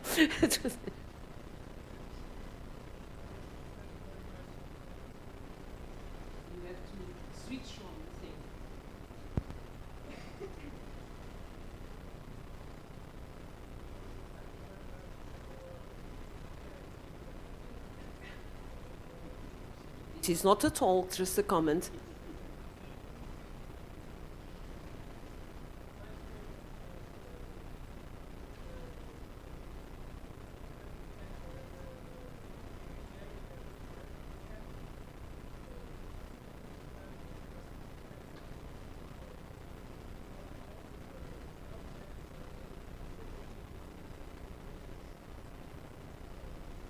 You are right, not necessarily related, but the issue is that the last prophylactic gastrectomies that you have gone through, inflammation was very intensive.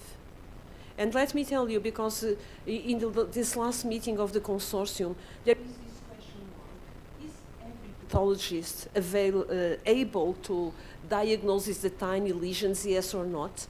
And the second was, how long does it take to go through hundreds of slides in a prophylactic gastrectomy? And what was decided was, in a way, to try to get answers to these questions. So the last prophylactic gastrectomy, Raquel, and this interests you a lot also, the last prophylactic gastrectomy, which is something like almost 300 slides, Dr. Wen will be our gold standard. So the guy was challenged to go through these 300 slides and to find everything that is there. These slides will be split and sent to 5 pathologists in Europe. What we want to see is if the others will see the same that he has identified, because everybody will see the same slides. And we want to know how long does it take to go through 300 and to compare. If I take 20 minutes and if I see 50 lesions, and if it takes 2 hours and only sees 15 lesions, he's a very poor performer, and I'm a very good performer. But that won't be the case. But we wanted to test this because this is really a special field. So I'm trying to challenge. Are you sleeping, anxious to have port wine? Port wine. Port wine. But there is one question before port wine. I'm please. Sorry. Well, first of all, I'd like to introduce myself. My name is Antonio Weston. I come from Brazil too. I think I'm the only one Brazilian who is not from São Paulo. I'm from Porto Alegre. It's an honor to be here in IPATIMUP. We always heard in Brazil about IPATIMUP as a reference, as a big reference in gastric cancer. And just I'd like to focus on this last presentation of Dr. Nuno. I don't know if it's, you are. Yes, I'd like to ask you, you talk about some translational workers or research or something like that.